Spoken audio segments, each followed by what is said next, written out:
Welcome to everyone. Obaidullah god ফার্মের পক্ষ থেকে সালাম এবং শুভেচ্ছা। আসসালামু আলাইকুম রহমতুল্লাহ। প্রিয় ভিউয়ার্স, আপনাদেরকে একটা বিষয়ের সাথে সম্পৃক্ততার ব্যাপারে শেয়ার করব। সেটা হচ্ছে, যারা প্রান্তিক খামারি আছেন, এখন মোটামুটি শীত শুরু হয়ে গেছে। শীতের মধ্যে আপনাদের ছাগল অথবা ভেড়াগুলো কীভাবে রাখবেন দেখেন, লক্ষ্য করেন। আজকে এই যে ধানের খড়গুলা বিছাই দিছি, মাশাআল্লাহ ওরা খুব আরামে স্বাচ্ছন্দ্যে শুয়ে আছে। এই দেখেন ভিতরের দিকে যার যার পজিশন নিয়ে আলহামদুলিল্লাহ সবগুলা শুয়ে আছে।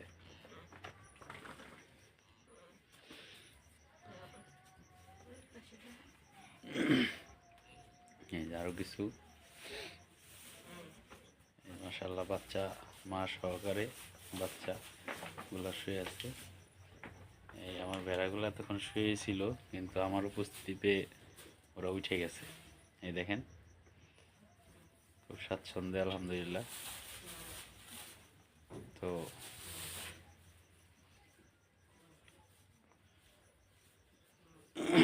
যারা এই সেক্টরে আসতে চান অবশ্যই জেনে বুঝে আসবেন, নয়তো একটু ভুলের কারণে বড় ধরনের ক্ষতির সম্মুখীন হইতে পারে। আমার পাশে কয়েকদিন আগে একটা ভদ্রলোক একমাত্র একটা ছাগল মারা যায়। তা আমি কারণ হিসেবে জিজ্ঞাসা করার পরে বুঝতে পারলাম উনি ছাগলগুলো মাটিতে রাখতো এবং প্রচণ্ড ঠান্ডা লাগার কারণে সেই ছাগলটা মারা যায় ওনার।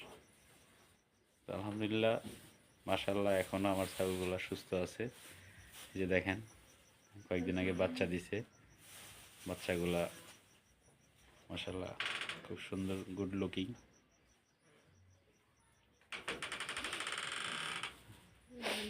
আজকের মধ্যে এখানেই শেষ করলাম।